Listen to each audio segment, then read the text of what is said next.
కలియుగ పురుషుడు దివాకరం, కలియుగ మహాపురుషుడు దివాకరం, క్యాషియర్ దివాకరం, దయామయుడు దివాకరం, కరుణామయుడు దివాకరం, దయామయుడు దివాకరం.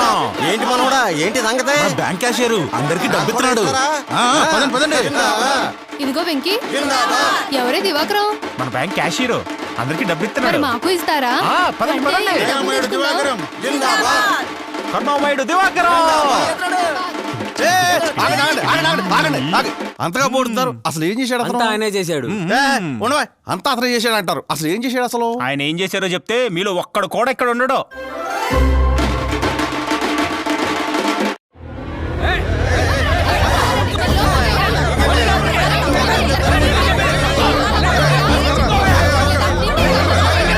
ఆగండి ఆగండి, ఎందుకు అలా చొచ్చుకొని వస్తున్నారు? ఈ రోజు బ్యాంకులో రుణమాఫీలే లేవే. రుణమాఫీ కాదండి, ఫ్రీగా డబ్బులు ఇస్తారనే వచ్చాం. ఎరా డబ్బులు ఫ్రీగా ఇవ్వడం ఏంటి? ఎవరిచ్చారు? అదేనండి మీ క్యాషియర్ దివాకరం. ఏయ్, నువ్వు వెళ్ళి దివాకరాన్ని పిలు. Okay sir. దివాకరం గారు, మేనేజర్ గారు పిలుస్తున్నారు మిమ్మల్ని. సార్, ఏంటయ్యా దివాకరం, మన బ్యాంకు డబ్బులు ఫ్రీగా పంచుతానన్నావా? నేనెందుకు పంచుతాను సార్? నాకేం అవసరం? ఆ వెంకీగాడికి ఇచ్చి మాకే ఒకటాకేంటి? వెంకీగాడ్ అంటే ఇందాక వచ్చి 10 లక్షలు డ్రా చేసి తీసుకెళ్ళాడు, అతనేనా? అతనే. ఆ, నమస్తే దివాకరం గారు. సార్, ఈ చెక్ కొంచెం మీ ఫోటో ఒకటి తీసుకొచ్చా సార్. నా ఫోటో ఎందుకు? మీలాంటి వాళ్ళ ఫోటో గుళ్ళో ఎలాగూ పెట్టలేను కదా సార్, కనీసం ఫోన్లో అయినా పెట్టుకుందామని సార్. కొంచెం బ్యాక్ సార్. అది అతని డబ్బు, అతను తీసుకెళ్ళాడు. నేనివ్వడం ఏమిటి? మాట మార్చుకో. ఒకడికి ఇచ్చి మిగతా మీరు నొక్కేద్దాం అనుకుంటున్నారా? అబ్బా, వాడెవడో మిమ్మల్ని పిచ్చోళ్ళని చేసి ఇక్కడికి పంపాడు. వెళ్ళి వాడిని అడగండి. పదండి, వాడి సంగతి చూద్దాం. పదండి పదండి.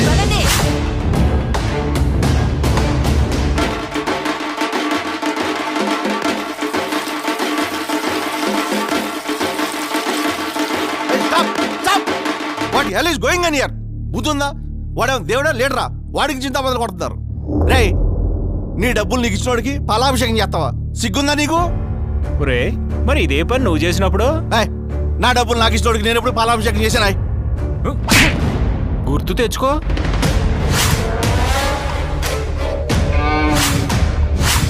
వైఎస్ఆర్ ఆటో నేస్తామని ఆటో డ్రైవర్ల అకౌంట్లో 10,000 వేసాడన్నారు కదా, అవేమైనా సాక్షి మీడియా అమ్మేసి ఇచ్చిన డబ్బులరా? కాదండి. మరి పాలాభిషేకం చేసావు ఆ అమ్మ ఒడని అమ్మ లెక్కల అకౌంట్లో 13,000 వేసాడన్నారు కదా, అవేమైనా భారతీయ సిమెంట్ అమ్మేసి ఇచ్చిన డబ్బులరా? అసలు కాదండి. మరి పాలాభిషేకం చేసావు రైతు భరోసాని రైతుల అకౌంట్లో 7,000 వేసాడన్నారు కదా, అవేమైనా లోటస్ పాండ్ ప్యాలెస్ అమ్మేసి ఇచ్చిన డబ్బులరా? పాలాభిషేకం చేశానా? సార్, ఒరే, భారతీయ సిమెంట్ బస్తా ధర ఎంతరా? 400 అండి. అది ఎవరికైనా ఫ్రీగా ఇచ్చాడా?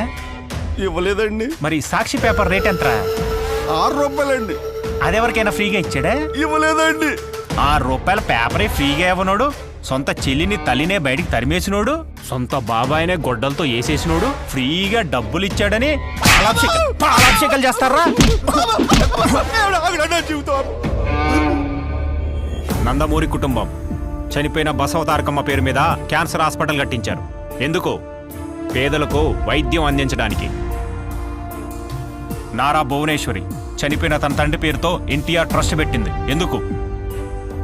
ప్రజలకు సేవ చేయటం కోసం. మరి వైఎస్ జగన్మోహన్ రెడ్డి చనిపోయిన తండ్రి పేరుతో ఏం పెట్టాడు? పార్టీ పెట్టాడు. ఎందుకు? జనాల్ని దోచుకోవడానికి. అభివృద్ధి చేయటం రాదు, రాజధాని కట్టలేడు, పోలవరం పూర్తి చేయలేడు, ప్రత్యేక హోదా తీసుకురాలేడు, కనీసం చూసి చదవటం కూడా చేత కాదు. అలాంటి వాడికి ఓటెలా వేస్తారా? ఫ్రీగా డబ్బులు ఇస్తా ఉన్నారని. రే సీను, నువ్వు రోజు మందు అవుతావే, ఆ మందు క్వార్టర్ రేటు గతంలో ఎంత ఉండేదిరా? 80 రూపాయలండి. మరి అదే మందు ఇప్పుడు ఎంతరా? 200 అండి. ఎంత పెరిగింది? 120 రూపాయలండి. అంటే నెలకి ఎంత పెరిగినట్టు? 3,600 అండి. మరి ఏడాదికి ఎంత పెరిగినట్టు? 43,200 అండి. మరి 5 ఏళ్లలో ఎంత పెరిగినట్టు? 2,16,000 అండి. అయ్య బాబోయ్, చూసారా? ఈ విధంగా పెట్రోల్, డీజిల్, ఇసుక ధరలు, బస్ ఛార్జీలు, ఇంటి పన్ను, ఆస్తి పన్ను, చెత్త పన్ను, రోడ్ ట్యాక్స్, ఫైబర్ నెట్ ఛార్జీలు, ఆ ఛార్జీలు, ఈ ఛార్జీలు అని ఇలా పెంచినవన్నీ లెక్కేసుకుంటే ఈ 5 ఏళ్లలో ఒక్కో కుటుంబం నుంచి దోచుకున్నది అక్షరాల 10 లక్షల రూపాయలు. కానీ కుటుంబానికి నవరంధ్రాలు అనే పేరుతో ఈ 5 ఏళ్లలో మనకిచ్చింది 1 లక్ష రూపాయలు. అంటే 10 లక్షల రూపాయలు మన దగ్గరే మింగి 1 లక్ష రూపాయల ముష్టి మనకిచ్చి నేనే దేవుణ్ణి అంటున్నాడు. అలాంటి వాడికి మీరు పాలాభిషేకాలు చేస్తున్నారు. మీకు తెలుసా మన రాష్ట్రం మీద 13 లక్షల కోట్ల అప్పు ఉందని? అదంతా ఎవరు చేశారు? ఎవరు కడతారు? మన రాష్ట్రం మీద ఉన్న అప్పుల భారం మనదే, మనమే తీర్చాలి. రామన్న, నీ సంపాదన ఎంత? 20,000 రూపాయలు బాబు. నీ కొడుకు సంపాదన? 50,000. నీ కూతురు సంపాదన? 30,000. మొత్తం 1 లక్ష. అవును. నువ్వెప్పుడైనా అప్పు చేసావా? అప్పు చేయాల్సినంత అవసరమేమీ రాలేదు బాబు మాకు. ఎందుకు రాలేదు? సంపాదన సరిపోతుందిగా, అప్పు చేయాల్సిన అవసరమేముంది? చూసారా, సంపాదన సరిపడా ఉంటే అప్పుతో అవసరమే లేదు. మరి మన రాష్ట్రానికి ఎందుకింత అప్పయింది? సంపాదన లేదు కాబట్టి. సంపద సృష్టించలేని వాడు రాష్ట్రానికి అవసరం లేదు. అప్పులు చేసేవాడు అసలే వద్దు. సంపద సృష్టించి సంక్షేమ పథకాలు ఇవ్వగలిగిన వాడే అసలైన నాయకుడు. అలాంటి వాడే మనకు సీఎంగా కావాలి. దేశ విదేశాలు తిరిగి ఇండస్ట్రీస్, ఇన్వెస్ట్మెంట్స్ తీసుకురావాలి. అంతేగాని ప్యాలెస్ దాటి బయటికి రాని పిరికోడికి ఈ రాష్ట్రాన్ని అప్పచెప్పకూడదు. వీడికి కియాలో ఉద్యోగం, సంవత్సరానికి 10 లక్షల జీతం. వీడిది సాఫ్ట్వేర్ ఉద్యోగం, సంవత్సరానికి 12 లక్షల జీతం. వీడిది హీరో మోటార్స్లో ఉద్యోగం, నెలకి 85,000 జీతం. వీళ్ళలో ఎవరూ కూడా ప్రభుత్వం బటన్ నొక్కిచ్చే పథకాల మీద ఆధారపడి బతకట్లేదు. రివర్స్లో వీళ్ళ జీతాల నుంచి ట్యాక్స్ కట్టి ప్రభుత్వాన్ని బతికిస్తున్నారు. నిజానికి ప్రభుత్వం చేయాల్సిన పనిది. పరిశ్రమలు తీసుకొచ్చి ఉద్యోగాలు కల్పిస్తే ప్రజలే ప్రభుత్వాన్ని పోషిస్తారు. అప్పుడు ప్రభుత్వం ఇచ్చే పథకాల మీద ఆధారపడాల్సిన అవసరం ఉండదు. బటన్ నొక్కడమే పరిపాలన అనుకుంటే అవ్వా ఇలారా. ఏంటి బాబు? నీకు బటన్ నొక్కడం వచ్చా? బాగా నొక్కుతా బాబు. విన్నారుగా, ఈ మాత్రం బటన్ నొక్కడానికి ఈ బామ్మ చాలదా? దీనికి ముఖ్యమంత్రి అనేవాడు ఒకడు కావాలా? ఆలోచించుకోండి.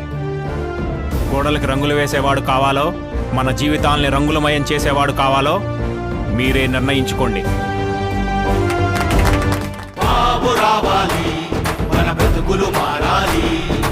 బాబు రావాలి, మన బ్రతుకులు మారాలి.